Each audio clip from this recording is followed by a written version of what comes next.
తాకట్లో ఉన్న మీ బంగారాన్ని విడిపించి ఆ రోజు ఆన్లైన్ రేటుకి కొంటాం. Sharma gold company. నమస్కారం. సుమన్ టీవీ ప్రేక్షకులందరికీ విశ్వావసు నామ సంవత్సర ఉగాది శుభాకాంక్షలు. మనతో పాటు ప్రముఖ పంచాంగకర్త, ప్రముఖ ఆధ్యాత్మికవేత్త బ్రహ్మశ్రీ చిలకమర్తి ప్రభాకర శర్మ గారు ఉన్నారు. గురుగారు నమస్కారం అండి. నమస్కారం అమ్మా. అలాగే గురుగారు, విశ్వావసు నామ సంవత్సరంలో సింహరాశి వారికి ఫలితాలు ఏ విధంగా ఉండబోతున్నాయంటారు?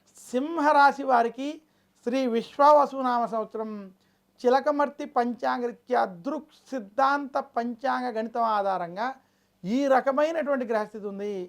సింహరాశి వారికి ఈ సంవత్సరం జన్మకేతు కళత్రంలో రాహు సంచరించడం, సింహరాశి వారికి ఈ సంవత్సరం అష్టమ శని ప్రవేశించడం, అలాగే సింహరాశి వారికి ఈ సంవత్సరం లాభస్థానంలో బృహస్పతి అనుకూలంగా ఉండడం చేత మధ్యస్థం నుండి చెడు ఫలితాలు సింహరాశికి అధికంగా ఉన్నాయి. సింహరాశి వారికి అష్టమ శని ప్రభావం చేత ఆరోగ్య విషయాలు, గొడవలు, కుటుంబ విషయాల్లో జాగ్రత్త వహించాలి. సింహరాశి వారు ఆరోగ్య సమస్యలు, కుటుంబ సమస్యలతో ఇబ్బంది పడబోతున్నారు ఈ సంవత్సరం. జన్మరాశిలో కేతు కళత్రంలో కుటుంబ స్థానంలో వైవాహిక స్థానంలో రాహు ఉండడం చేత పెళ్ళి అయినటువంటి వారికి భార్యాభర్తల మధ్య మనస్పర్ధలు, విభేదాలు అధికంగా ఉంటాయి. అలాగే ఎవరైతే వివాహం వంటివి కానటువంటి వారికి ఏదో ఒక సమస్య కుటుంబంలో ఇబ్బంది పెడుతూ ఉంటుంది. సింహరాశి వారి ఈ సంవత్సరం చెడు విషయాలు వినేటువంటి పరిస్థితి కొంత కనపడుతోంది. ఖర్చుల విషయాల్లో లేదా హాస్పిటల్ వంటి వాటి విషయాల్లో కొంచెం జాగ్రత్తలు వహించాలి. సింహరాశి వారికి నిరుద్యోగులకి ఉద్యోగ ప్రయత్నాల్లో ఇబ్బందులు కలగడం, ఉద్యోగస్తులకు ఉద్యోగంలో రాజకీయ ఒత్తిడి వంటివి అధికంగా ఉన్నాయి. సింహరాశి రాజకీయ నాయకులకి ఈ సంవత్సరం అంత అనుకూలంగా లేదు. సింహరాశి విద్యార్థులకి మధ్యస్థ ఫలితాలు ఉండబోతున్నాయి. సింహరాశి స్త్రీలకి మధ్యస్థ నుండి చెడు ఫలితాలు ఉంటాయి. ఆరోగ్యం, కుటుంబ విషయాల్లో ఖచ్చితమైన జాగ్రత్తలు వహించాలి. గొడవలకి దూరంగా ఉండాలి, రాజకీయాలకు దూరంగా ఉండాలి.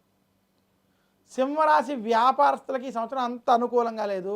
సింహరాశి రైతాంగం, సినీ రంగం, మీడియా రంగం వంటి రంగాల్లో ఉన్నటువంటి వారికి మధ్యస్థం నుండి చెడు ఫలితాలు అధికంగా ఉన్నాయి. మొత్తం మీద సింహరాశి వారికి శ్రీ విశ్వావసునామ సంవత్సరం కొంత జాగ్రత్తలు వహించాల్సినటువంటి సంవత్సరంగా సూచిస్తూ మధ్యస్థం నుండి చెడు ఫలితాలు ఈ సంవత్సరం సూచిస్తున్నాయి. ఈ సంవత్సరం మీరు మరింత శుభ ఫలితాలు పొందాలి అనుకుంటే విఘ్నేశ్వరుణ్ణి, సుబ్రహ్మణ్యుణ్ణి మంగళవారం పూజించండి. ఆదివారం రోజు నవగ్రహ పీడాహార స్తోత్రాన్ని, ఆదిత్య హృదయం వంటి స్తోత్రాన్ని పారాయణం చేయండి. శనివారం రోజు శనికి తైలాభిషేకం వంటివి చేసుకోండి.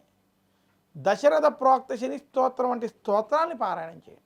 అలాగే గురుగారు, సింహరాశి వారికి ఈ విశ్వావసు నామ సంవత్సరంలో ఆదాయ వ్యయాలు, రాజపూజ అవమానాలు ఏ విధంగా ఉన్నాయంటారు? సింహరాశి వారికి శ్రీ విశ్వావసునామ సంవత్సరంలో ఆదాయం 11, వ్యయం 2. సింహరాశి వారికి శ్రీ విశ్వావసునామ సంవత్సరంలో రాజపూజ్యం 7, అవమానం 3. గురుగారు, ఈ విశ్వావసు నామ సంవత్సరం ఉగాది పంచాంగం ద్వాదశ రాశుల వారి ఫలితాలు ఏ విధంగా ఉన్నాయి, అండ్ అలాగే వాళ్ళు ఎటువంటి పరిహారాలు చేసుకోవాలి, ఆదాయ వ్యయాలు, రాజ్యపూజ అవమానాలు, ఇలాంటి అన్ని విషయాల గురించి చాలా చక్కగా తెలియజేశారు గురుగారు. ధన్యవాదాలు. నమస్కారం.